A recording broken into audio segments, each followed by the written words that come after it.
রাজধানীর উত্তরায় ৭তলা ভবনের বাসা বাড়িতে ভয়াবহ আগুন। প্রাণ গেল একই পরিবারের ৩ জনের, উদ্ধার ১৩ জন, হাসপাতালে ভর্তি। জানা যায়নি কারণ ফায়ার সার্ভিসের। বেগম খালেদা জিয়ার স্মরণে দুপুরে নাগরিক শোক সভা। অংশ নেবেন বিএনপি চেয়ারম্যান তারেক রহমান।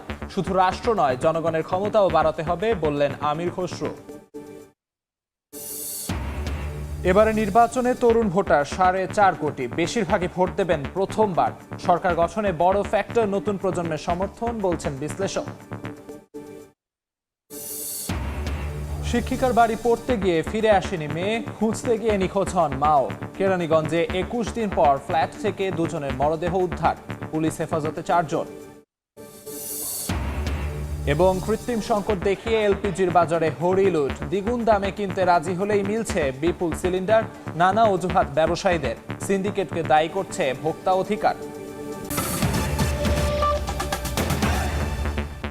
রাজধানীর উত্তরায় ৭তলা বাড়িতে ভয়াবহ অগ্নিকাণ্ডে প্রাণ গেল একই পরিবারের ৩ জনের। এ ঘটনায় অন্তত ১৩ জন আহত হয়েছেন।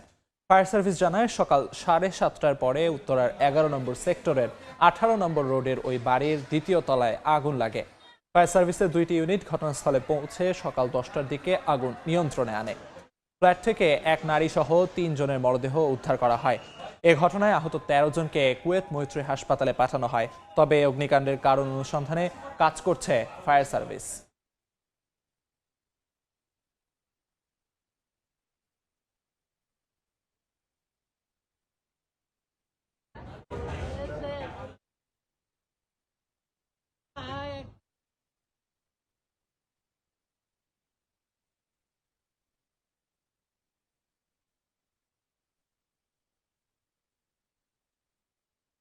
এই মুহূর্তে উত্তরায় আছেন সহকর্মী রায়দুল ইসলাম শুভ, সরাসরি যাচ্ছি তার কাছে।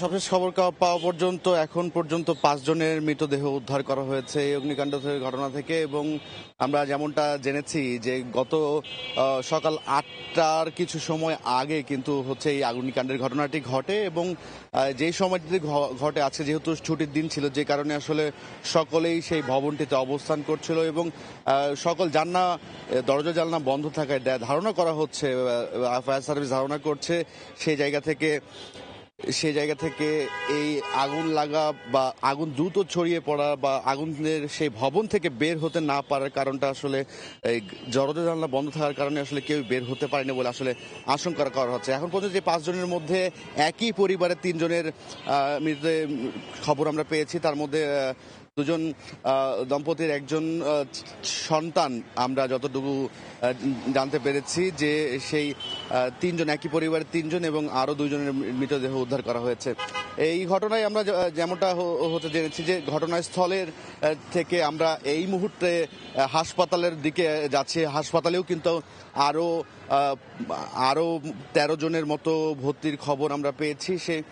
সেই জায়গা থেকে এখন পর্যন্ত 13 জনকে উদ্ধার করে হাসপাতালে ভর্তি করা হয়েছে এবং 5 জনের মৃতদেহ পাওয়া গেছে বলে আমরা যেমনটা ফায়ার সার্ভিসের পক্ষ থেকে জানতে পেরেছি। তো সবকিছু মিলিয়ে আগুন লাগার ঘটনায়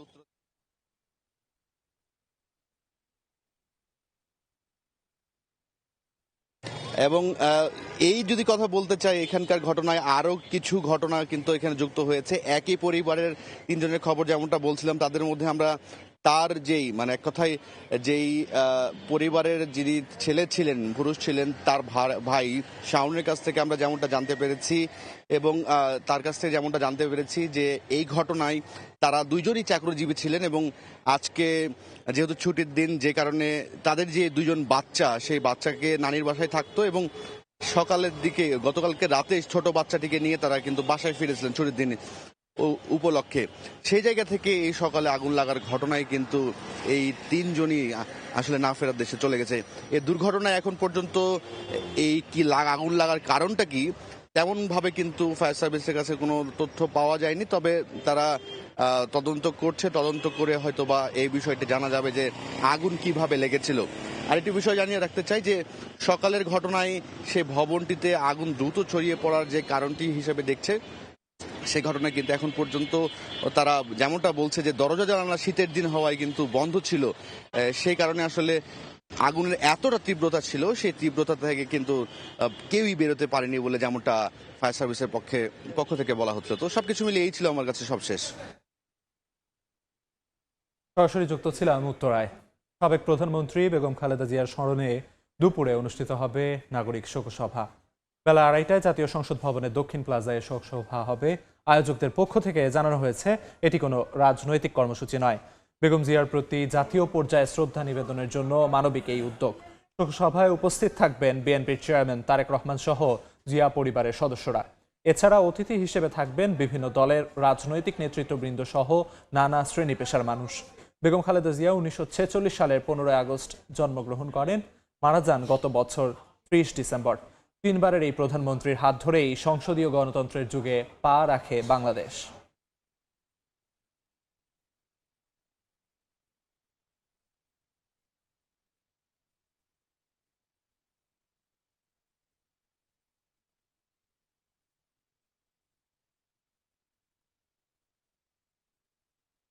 এই মুহূর্তে সংসদ ভবনের দক্ষিণ প্লাজায় আছেন সহকর্মী আহমেদ সালেহিন। সরাসরি যাচ্ছি তার কাছে।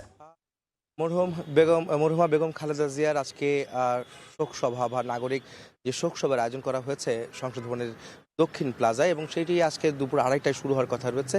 কিন্তু এর আগেই এই নিরাপত্তা যে চাদরে ঢেকে দেওয়া হয়েছে সংসদ ভবন এলাকা এবং আশপাশের যারা আসছেন বিভিন্ন বিশিষ্টবর্গ যারা রয়েছেন ব্যক্তিবর্গ, তারা কিন্তু ইতিমধ্যে এই সংসদ ভবন এলাকায় আসতে শুরু করেছেন। আমরা দেখতে পাচ্ছিলাম যে বিভিন্ন শ্রেণী পেশার মানুষ আজকে এই সংসদ ভবনের দক্ষিণ প্লাজার দিকে আসছেন। যদিও এখনো পর্যন্ত কিন্তু মূল গেট যেই কয়েকটি গেট আছে সেগুলো কিন্তু এখনো খোলা হয়নি। অর্থাৎ একটি গেট দিয়ে এখন আপাতত যারা আসছেন বা এই সংসদ ভবনের কর্মকর্তা কর্মচারী বা অন্যান্য যারা রয়েছেন এবং আইন শৃঙ্খলা রক্ষাকারী বাহিনী যারা ঊর্ধ্বতন কর্মকর্তা যারা রয়েছেন তারা এখানে আসছেন। আপনারা জানেন যে বিএনপি চেয়ারপারসন বেগম খালেদা জিয়া যিনি গত 30শে ডিসেম্বর তিনি ইন্তেকাল করেছেন, এবং তারপরে তার এই আয়োজনকে ঘিরে তাকে স্মরণ করে তার জন্য একটি নাগরিক সমাজের উদ্যোগে এই শোক সভার আয়োজন করা হয়েছে। নাগরিক সভার আয়োজন করা হচ্ছে যেখানে বিভিন্ন শ্রেণী পেশার মানুষ, বুদ্ধিজীবী সহ বিশিষ্ট ব্যক্তিবর্গ তারা এখানে আসবেন। আর মূলত এই অনুষ্ঠানে সভাপতিত্ব করবেন প্রধান বিচারপতি জিয়ার মোদাচ্ছের হোসেন এবং সৈয়দ জিয়ার মোদাচ্ছের হোসেন, তিনি সভাপতিত্ব করবেন। এবং এই অনুষ্ঠানে গতকালকে কিন্তু সংবাদ সম্মেলন হয়েছিল যেখানে ডক্টর মাহবুবুল্লাহ তিনি প্রেস কনফারেন্সে জানিয়েছিলেন যে এই অনুষ্ঠানটি ঘিরে সব ধরনের শ্রেণী পেশার মানুষ এখানে আসবেন, তারা বেগম জিয়াকে স্মরণ করবেন এবং তারা তাদের বক্তব্য তুলে ধরবেন, সেই বিষয়গুলো কিন্তু তিনি জানিয়েছিলেন। এবং এই আয়োজনটি সম্পূর্ণ অরাজনৈতিক একটি আয়োজন। তারা কিন্তু সেই আমন্ত্রণ পত্রে এবং তারা কিন্তু বারবার বলেছেন যে এই অনুষ্ঠানটি, এই শোক সভা বা এই নাগরিক যে সভা অনুষ্ঠিত হতে যাচ্ছে, এটা কিন্তু কোনো রাজনৈতিক কোনো উদ্যোগিত হচ্ছে না, নাগরিক সমাজের উদ্যোগে এই অনুষ্ঠানটি আয়োজন করা হয়েছে।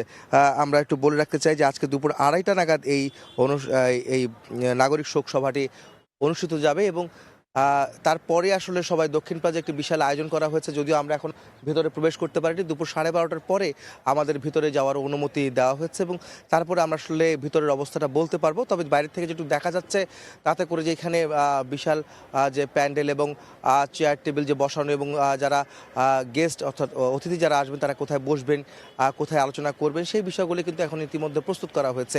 এই সব মিলে যদি বলা যায় যে দুপুর 2:30টায় শুরু হওয়া এই অনুষ্ঠানটি ঘিরে ইতিমধ্যে সংসদ ভবনের বিভিন্ন গেট দিয়ে আসলে প্রবেশ করার চেষ্টা করছেন সাধারণ মানুষ, যারা অতিথি যারা রয়েছেন তারা আসার চেষ্টা করছেন এবং 12:30টার পরে হয়তো গেট খুলবে, তখন হয়তো ভিতরে তারা প্রবেশ করতে পারবেন।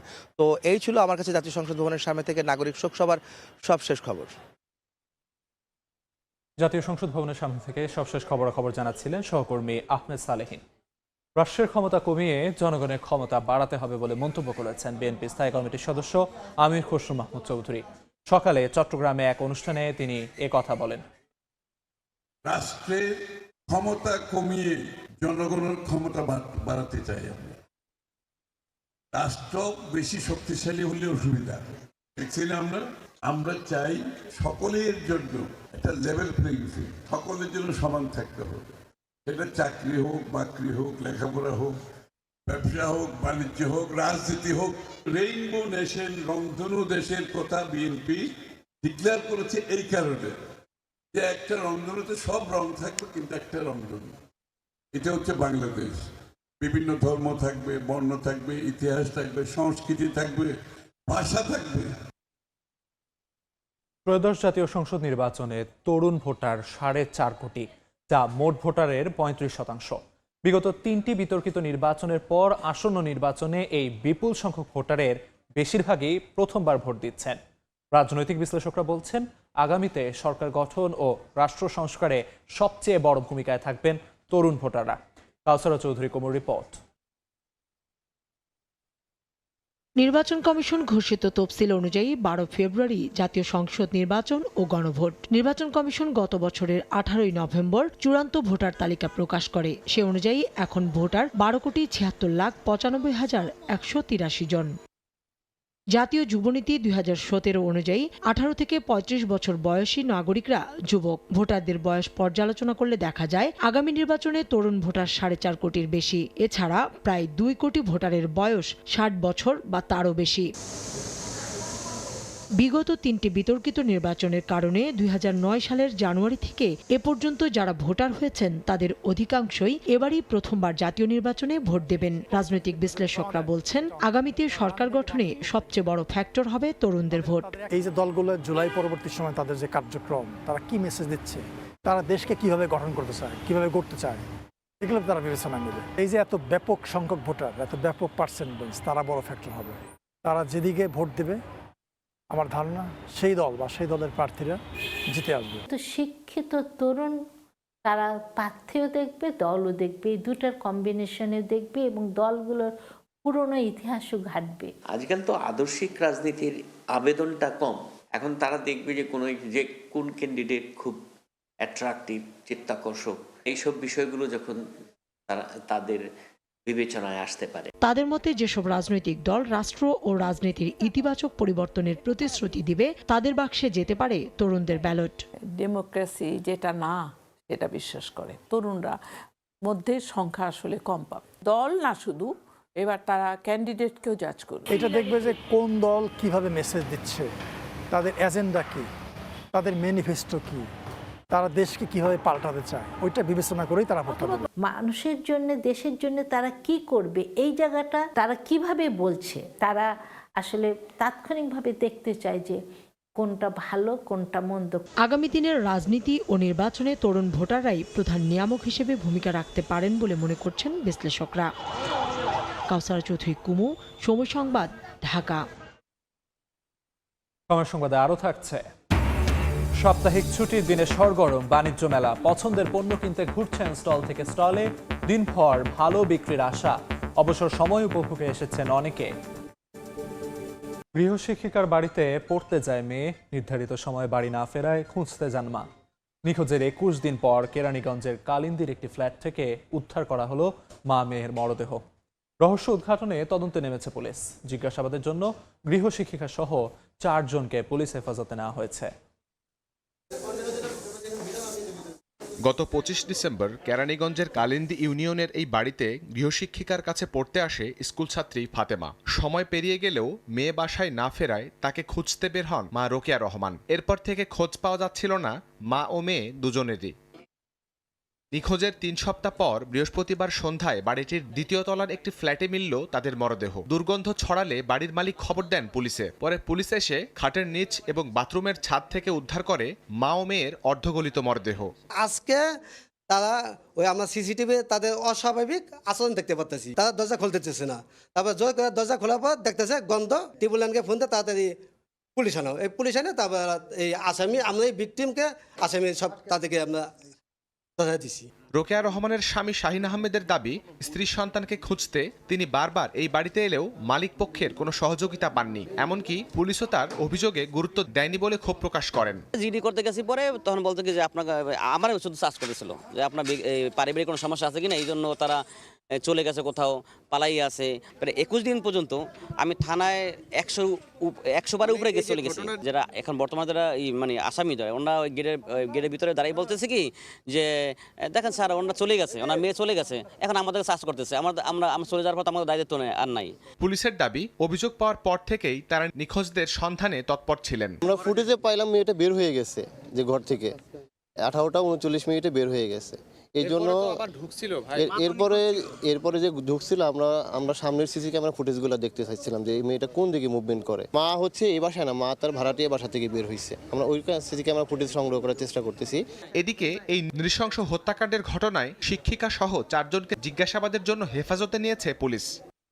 এখনো কাউকে দেখানো হচ্ছে না, জিজ্ঞাসাবাদ শুনতেছে। 3 বোনের মধ্যে একজনের বয়স 22 বছর, একজন 15 বছর, একজন 11 বছর। বড় বোন যে 22 বছর, তার হাজবেন্ড আছে। নিরাপদ মনে করে যে বাড়িতে সন্তানকে পড়াতে পাঠিয়েছিলেন মা, সেখানেই কেন এমন নৃশংস পরিণতি, সেই প্রশ্নের জবাব মেলেনি এখনো। এর মধ্যে জড়িতদের দৃষ্টান্তমূলক শাস্তির দাবি জানিয়েছেন স্থানীয় লোকজন। শাহরিয়ার সৌমিক, সময় সংবাদ, ঢাকা। সিলিন্ডার গ্যাস এখন যেন চোরাই পণ্য হয়ে দাঁড়িয়েছে। প্রকাশ্য দোকানে নয়, মুঠোফোনে দরদাম ঠিক হলে ব্যবসায়ীরা অজানা স্থান থেকে হাজির করেন এলপিজি সিলিন্ডার। অতি মুনাফালোভী ব্যবসায়ী সিন্ডিকেট তৈরি করছে কৃত্রিম সংকট। এম এ আজিমের রিপোর্ট, ক্যামেরায় ছিলেন নুরুল আলম নয়ন।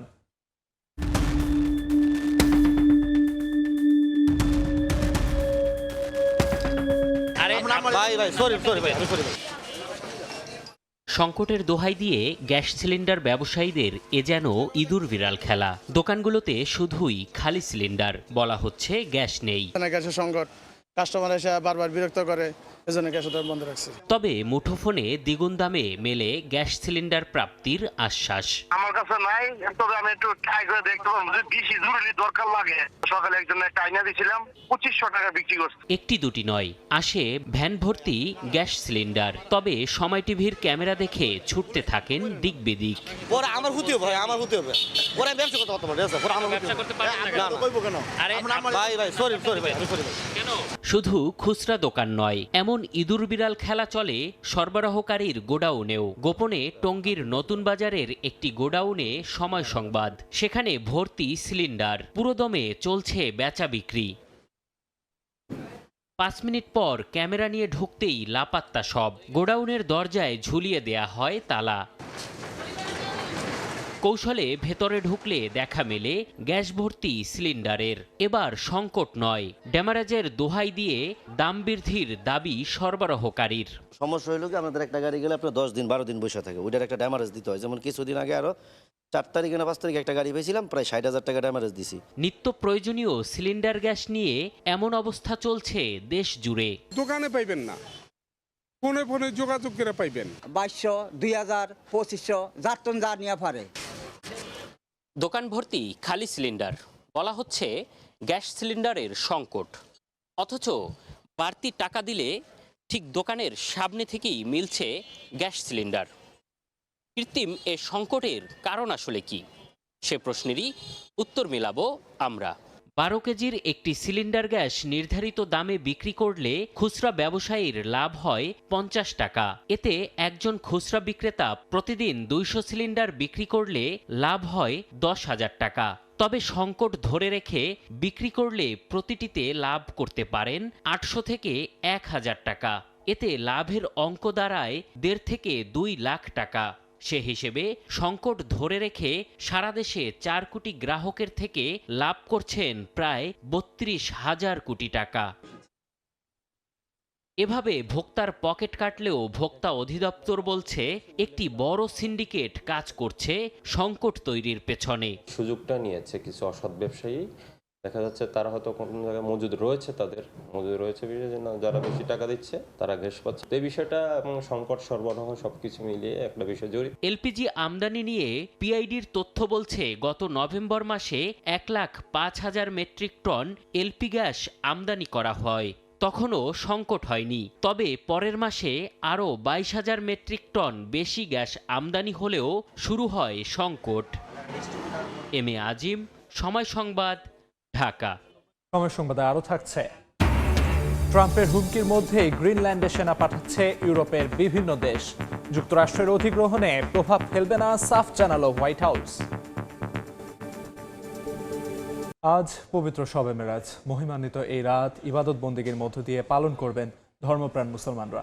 হিজরি সনের রজব মাসের 26 তারিখ দিবাগত রাতে মহানবী হজরত মুহাম্মদ সাল্লাল্লাহু আলাইহি ওয়াসাল্লাম মহান আল্লাহর দিদার লাভ করেন। এই রাতেই মুসলমানদের জন্য 5 ওয়াক্ত নামাজ ফরজ হয়। মহান আল্লাহর হুকুমে বিশেষ বাহন বোরাকে আরোহণ করে ঊর্ধ্বাকাশে সফরের অনন্য মর্যাদা লাভ করেন মহানবী সাল্লাল্লাহু আলাইহি ওয়াসাল্লাম, যা মিরাজ নামে পরিচিত। এ সময় তিনি সিদরাতুল মুনতাহা ও বায়তুল মামুর সহ আল্লাহর অসংখ্য নিদর্শন প্রত্যক্ষ করেন। কোপা দলের কোয়ার্টার ফাইনাল নিশ্চিত করল বার্সেলোনা। স্প্যানিশ দ্বিতীয় স্তরের ক্লাব রেসিং স্যান্টান্ডারকে 2-0 গোলে হারিয়েছে কাতালান ক্লাবটি। প্রতিপক্ষের মাঠে শুরু থেকে আধিপত্য বিস্তার করে বার্সেলোনা। 66 মিনিটে ম্যাচের ডেডলক ভাঙেন ফেরান তোরেস। ফেরমিন লোপেজের অ্যাসিস্ট থেকে গোল করে কাতালান ক্লাবটিকে এগিয়ে দেন এই স্প্যানিশ তারকা। ম্যাচে যোগ করার সময়ে বার্সেলোনার জয় নিশ্চিত করেন লামিন ইয়ামাল। তাতেই 2-0 গোলের জয় নিয়ে মাঠ ছাড়ে হ্যান্সি ফ্লিকের দল।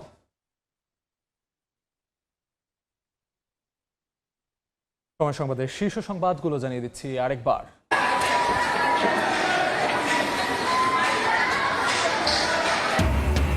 রাজধানীর উত্তরায় 7তলা ভবনের বাসা বাড়িতে ভয়াবহ আগুন। প্রাণ গেল একই পরিবারের 3 জন সহ 6 জনের। হাসপাতালে ভর্তি 11, জানা যায়নি কারণ।